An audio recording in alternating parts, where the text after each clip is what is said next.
Welcome to NFL Prop Picks, powered by The Blitz. I'm Josh Ingles. He's Derek Carty, the mind behind the numbers, the bat, the Blitz. We see him a lot around these parts. We just saw him at 9:30 this morning. Now we're talking football, prime time, Sunday night football, Monday night football. Let's get right to it. It's sometimes I talk about it a lot, Derek, trying to ask you to pull out picks and let us know about things. Sunday night football is a tricky one. Sunday night football, there's not a ton of props. There's still a lot of uncertainty. And as we talked about it last week, this is literally the time where things kind of get decided on the weekend as the injury reports, Friday's injury report kind of trickles out. Still not looking great for everybody. San Francisco hosting Dallas. San Francisco was as long as 6.5 points at some points last week. It's gone down to as low as 3. The injuries are piling up. Brandon Ayuk is out. Debo's coming off ammonia. He's back at practice, but we don't know what his usage will be on Sunday night. Juan Jennings wasn't at practice Thursday. Dallas is still missing quarterback Deron Bland, and that's telling because they had the bye last week, and Micah Parsons wasn't practicing either. How have you wrapped your head around projecting a game like this when you don't know the dancers in the dance? It's not easy. I mean, you're kind of making certain assumptions on who's going to play and who's not going to play. I mean, for the most part, we're kind of waiting on news. A lot of markets haven't opened up yet because, sports books are waiting on news.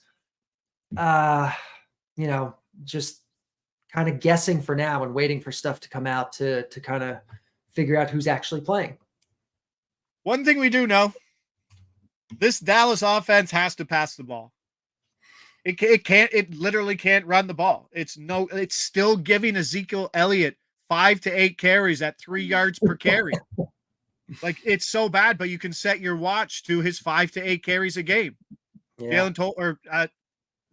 Dowdle was coming off a big game in week 5, comes out in week 6 and gets like nothing. It's getting ugly. And that was the game we were on Dax over 33 or 30. Oh, I think it was 37 or something. It was really high. It was getting there, but he got benched in the second half or late in the fourth quarter there. But if you look at Dak's passes per snap, because he hasn't finished a lot, I think he's missed 2 games at the end. This is a guy who's passing on 61%, which would put him as the number 2 passing offense in football behind Seattle. So in a game where there's a lot of uncertainty, can we trust that the Dallas offense is going to pass the ball? I'd like to think so. I mean, they've talked at times this year about how they want to stay more balanced, how they want to run the ball. They don't have the personnel. They don't really have it. They've mostly been pass heavy anyway. They're probably going to be playing from behind here. I'm expecting Dallas to be passing. And even worth this saying, this line is only going to get longer towards San Francisco, I think, as it seems like Parsons is out, Bland is out, but there's more uncertainty about guys in San Francisco coming back healthy. So if anything, right now is the worst. We'll see it, and it's only going to get better for San Francisco if they can get some bodies back. So let's get to it. This was a guy I had circled after the bye. I think there's always sometimes value in getting a guy coming off a bye because no one's talking about him, following a week off. So let's get to it. We're at Bet365. Let me double check, make sure this is, what do we have for this? This is a lean. Okay, that's what I need to check. This is a lean. Let's go to receptions. Make sure our number's still there. And as you see, those are the markets you're looking at these days for Sunday night football, with the only San Francisco player there being running back Jordan Mason, who is also questionable, which is interesting. Yeah, I mean, books aren't even putting up lines for most San Fran guys because who knows? So we work with what they give us. Jalen Tolbert, over 3.5 recs, plus 145. Old Jalen, if you didn't know, in week 5, 92% snap share. Week 6, that would have been up from 80%. He's starting to take over that legit only wide receiver 2 spot. And as I said, 61% pass rate when Prescott's under center is the second highest in football behind Seattle. Add in, like I said, I blew my load on the excitement of telling you about all the things I knew about this Dallas offense. And Ezekiel Elliott still gets 5 to 8 carries at 3 yards per carry. There's just not a lot of excitement. They have to pass, and increasing pass volume within this spot is great for Jalen Tolbert. Yeah, he's the clear number 2 now with Brandon Cooks sidelined. Even last week, where the game script got completely out of hand and they fell behind and they benched Dak and they benched CeeDee. Like Tolbert was playing with the starters and he stayed in with the second team. He played almost every single snap last week. So if Dallas does another Dallas thing where they just get blown out here, still hopefully on the field. But even if they're competitive, like he's one of their top targeters at this point. So this one looks pretty good. We're getting it at plus money. And options are limited in this game. Zeke runs like a corpse. Apparently catching strays from the account. That's not even the chat. That's just producer Mick just slashing Zeke out there. Producer Mick, big Patriots fan. I don't know if he ran out to get a Zeke Patriots jersey last year, but here we are. Getting on that Dallas pass attack. You did like the 35. Was it 34.5 or 35? I think it was over 34.5. Is this for Dak's attempts? Yeah, for Dak's passing attempts. It was over 35.5 at plus money.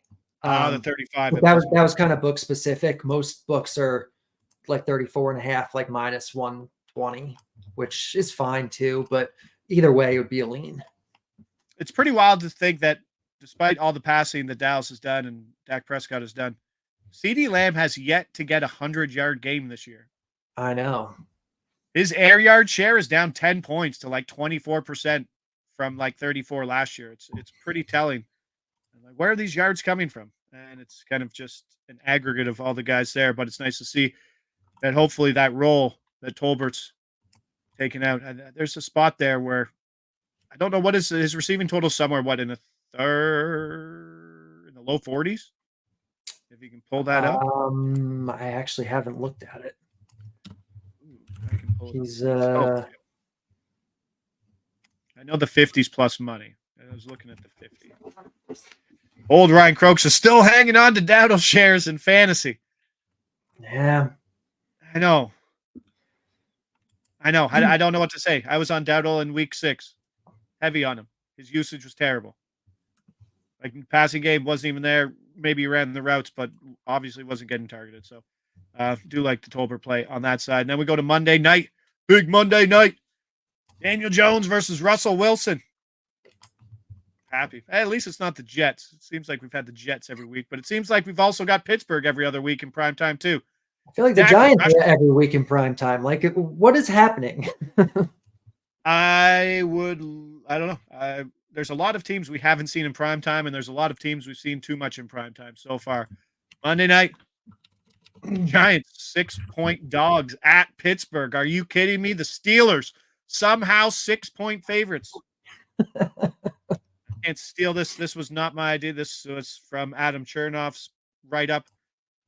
Believe this is the longest Pittsburgh has been since the Ben Roethlisberger era. They've only been longer than 3.5 or 4 points 3 times since then, something like that. I probably butchered it, but it's pretty aggressive. Add in the short total of 36.5. I think you're starting to see, because there were some 7s getting touched, but the resistance is there, and I think people are starting to buy the Giants and don't want to lay 7 points with old Russell Wilson, despite what we saw from them last week. Let's get going. This is a play. We're at Bet365. Secondary books include DraftKings, Bet Rivers.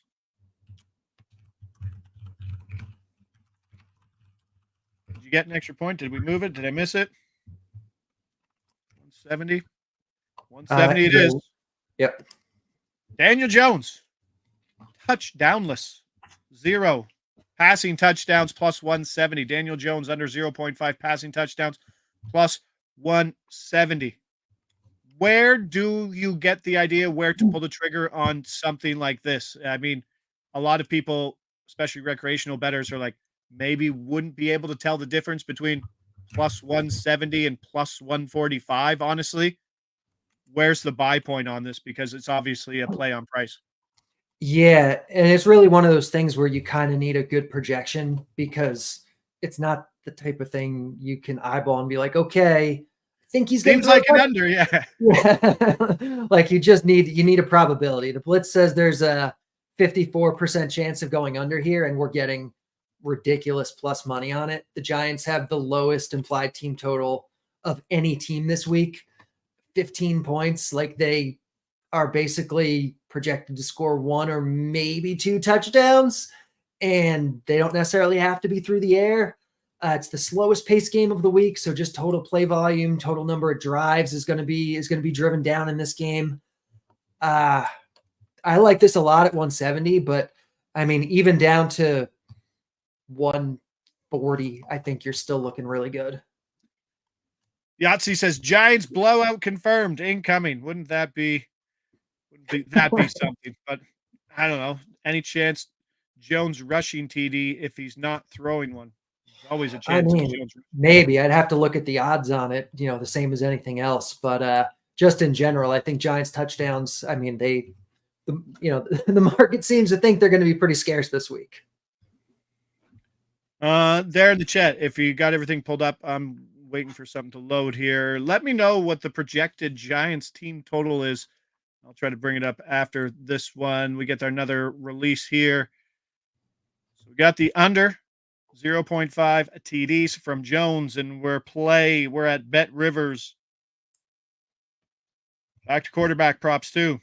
We'll talk about one that we kind of discarded, and we jumped on this one, and we're going to go Russell Wilson under 0.5 interceptions, no passes to the other team from Russell Wilson at minus 103 here at Rivers. Let me know if you're seeing that at a different book at a different price. As I try to bring up slowly the projected team total of the Giants. I'd assume before I even look at it, it's got to be plus money on the over 14.5. It's got to be that one of like 14. Let's see if I'm right. Giant. All right. Yep. Minus 125 on the 13.5. So they're projected for roughly. Now I got to do the mean and median thing here, right? So like 13.5 really isn't. If it's minus 110 aside, Derek, 13.5 isn't really 13.5. Right. You have to account You have for to add some more because it should be because you can only go so low. Yeah. Right. It only took me 5 years to figure that out. Congratulations. Minus 127 to paper hit. Connor, appreciate it. Would assume that's no good, he says. Minus 127. Is this on the Russell Wilson number? Yeah, this is Wilson. I'd call it a lean there. It's not an outright avoid. I think there's still some positive value on it, but I like it less than at closer to even money. Nope, just trying to catch up on the chat. 10PK says, isn't the Panthers team total 14.5? There's a few team total 14.5 this week. Giants, Panthers, Las Vegas is in that spot. I am somehow have too many shares of Chuba Hubbard and Alex Matheson. I've valued usage over matchup slightly this week, which sometimes can find you value, but Chuba again, man, they were down 10 points like 12 minutes into that game. And Chuba Hubbard still never came off the field and played 88% of every snap. Yeah, Chuba's playing. If that guy plays a neutral scripted game, he could have 30 carries, 30 touches. It's insane what he's doing. And even if they're losing, I don't think they're going to start just unloading with Bryce Young. You know what I mean? They're not going to play that usual garbage catch-up time role with Bryce Young. They still have to commit to the run somehow. Yeah, I totally agree. Sample size with this team. Not convinced he's back. So that's a good question. Thanks for bringing that up, 10PK kids. We were looking at Russell Wilson under 199.5 passing yards before we switched to the interceptions, right? We were a lean on that. You're stronger on the interceptions. Yes. Yeah, do you think the move from 178 closing last week to 199 that's a lot? It is a lot. It's extreme. I mean, I still think the Wilson underpassing stuff looks good, whether it's the yards, the completions. Like I said, it's going to be it projects as the slowest paced game of the week. They're almost a touchdown favorite, so that they're going to probably be able to run the ball as much as they want. Oh, And it's an Arthur Smith offense that wants to run the ball anyway. It's like the most run heavy offense in football. So, yeah. Plus, Pickens has had snaps recently, so he won't this week in prime time. But aside from Pickens, I mean, there's nobody even any good to throw to. So yeah, I think the Wilson unders look good.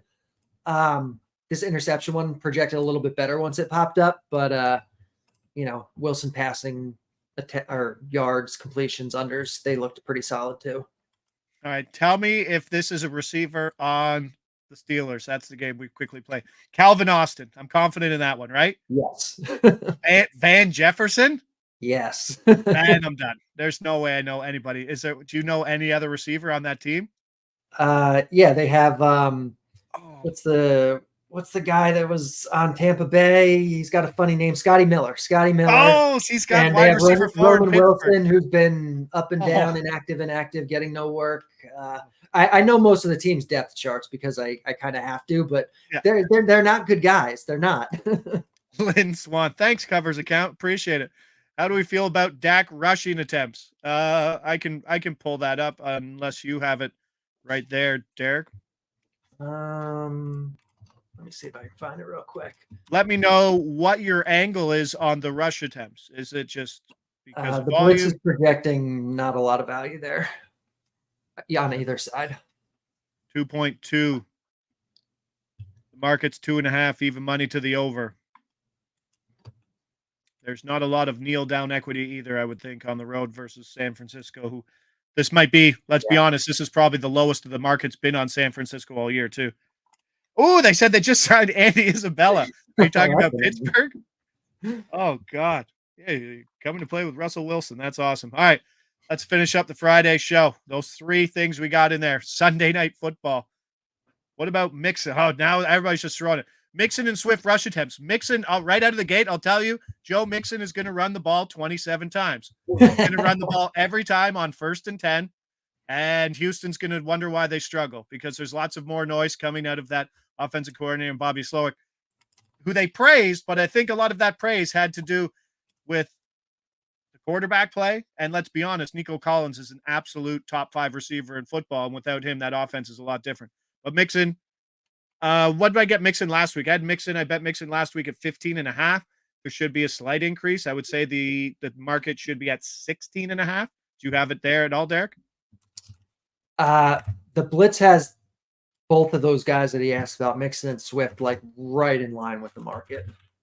You're not getting the buy point on Mixon was his first game back, whether or not if they were going to use him a lot. It's his stuff's 100% baked in.